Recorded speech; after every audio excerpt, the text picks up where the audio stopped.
వృశ్చిక రాశి.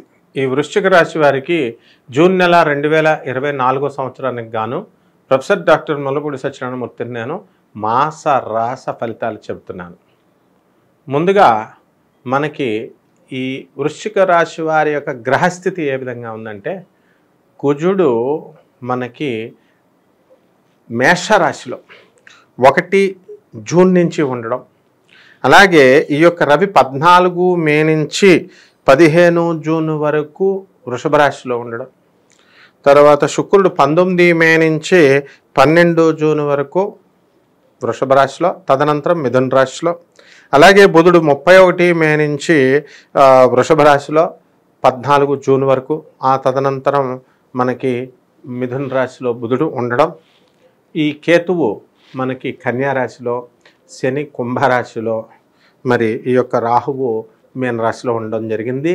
ఈ యొక్క గ్రహస్థితిని బట్టి ఈ వృశ్చిక రాశి వారి యొక్క గురుబలం పెరుగుతూ ఉంది.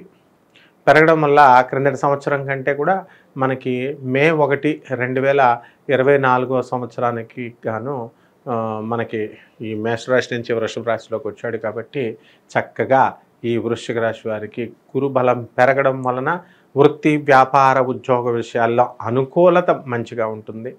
చేసేటటువంటి వృత్తిలో స్టాండర్డ్నెస్ ఉంటుంది, జీతభత్యాలు పెరుగుతాయి, ప్రైవేట్ ఉద్యోగస్తులకు యాజమాన్యాలు గుర్తిస్తాయి, గవర్నమెంట్ ఉద్యోగస్తులకి టీఏలు, డిఏలు, అరియర్స్లు అన్నీ కూడా ఇంక్రిమెంట్స్ అన్నీ కూడా బకాయిలు ప్రభుత్వం ఏది కూడా ఉంచుకోదు.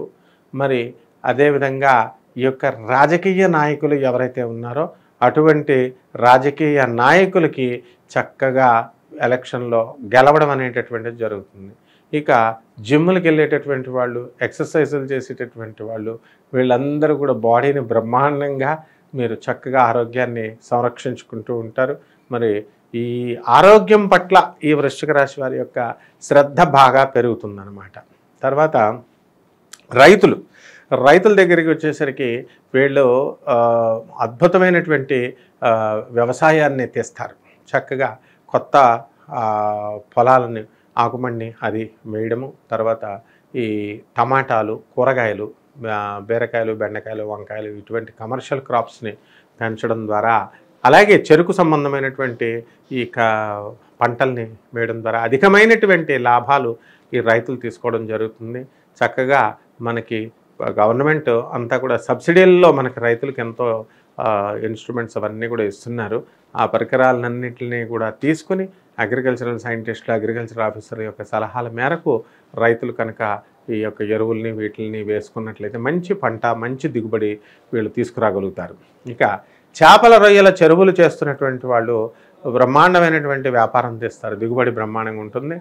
మరి ఈ యొక్క కేతు గ్రహం కూడా మంచి అనుకూలంగా ఉండడం వల్ల ఫారెన్ రిలేషన్స్ అనేటటువంటివి చక్కగా పెరిగి మనకి ఈ విదేశీ ఎక్స్పోర్ట్స్, ఇంపోర్ట్స్ బిజినెస్లో మంచిగా ముందుకు వెళుతూ ఉంటారనమాట.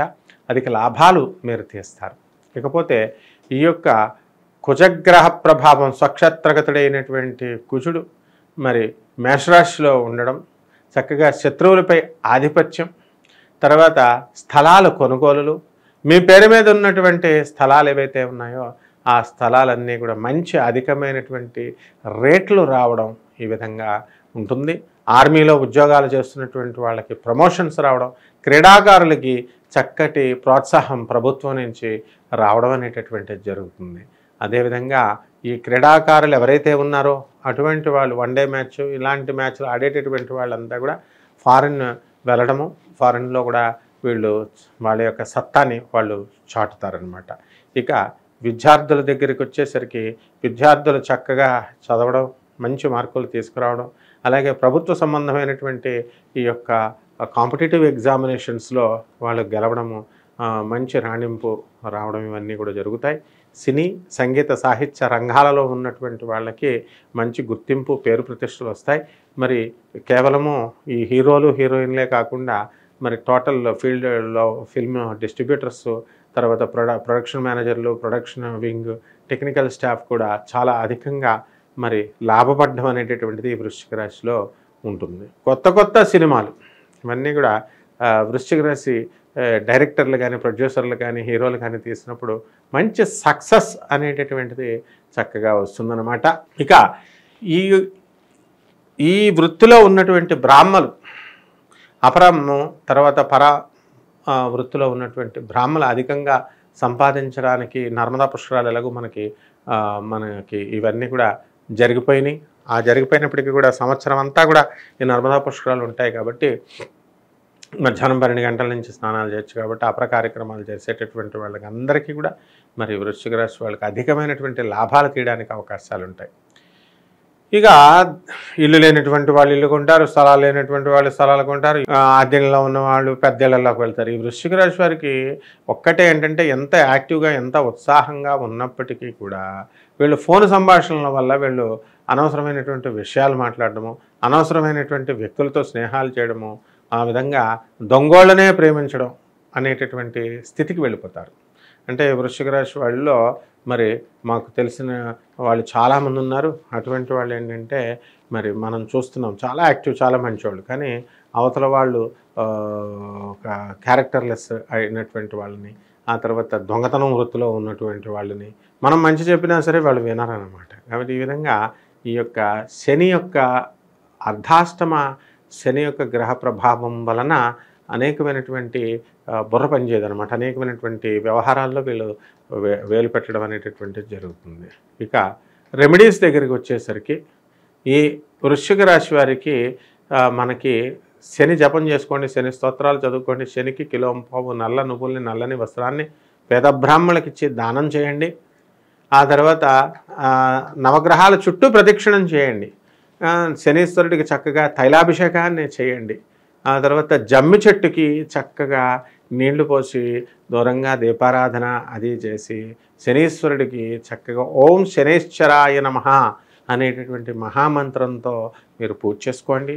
ముఖ్యంగా ఈ యొక్క శని అభిషేకం చేసేటటువంటి వాళ్ళు ముఖ్యంగా తెలుసుకోవాల్సింది ఏంటంటే వీళ్ళు శని అభిషేకం తర్వాత కాళ్ళు కడుక్కొని మళ్ళీ ఆ తర్వాత శివాలయానికి దానికి వెళ్తూ ఉంటారు. కేవలము ఇది శని దోషము, శని నెగిటివ్ వైబ్రేషన్ పోవడం కోసం కాదు, అక్కడ నూనె మీకు అంటుకుంటుంది కాబట్టి కాళ్ళకి, అందుకని మీరు కడుక్కుంటారు అనేటటువంటి విషయాన్ని కొంచెం గుర్తుపెట్టుకోండి. ఇక మామూలుగా బట్టలు అక్కడ వదిలేసేయడము, వెనక్కి తిరిగి శనీశ్వరుని చూడకుండా వెళ్ళడము, ఇలాంటివన్నీ కూడా అది అశాస్త్రీయమైనటువంటివి. చక్కగా శనీశ్వరుడికి మంచిగా మీరు మొక్కుకుంటే మిమ్మల్ని బ్రహ్మాండమైనటువంటి ఉచ్చస్థితికి తీసుకెళ్తాడు. ఇలాంటివి ఏమీ చేయకుండా మూఢనమ్మకాలకు దూరంగా చక్కగా శనీశ్వరుడికి చేయండి. అలాగే నువ్వుల ఉండలు తయారు చేసి అక్కడ పేదవాళ్ళకి పంచండి. ఈ విధంగా చేసినట్లయితే ఈ మాసం చాలా బాగుంటుందన్నమాట.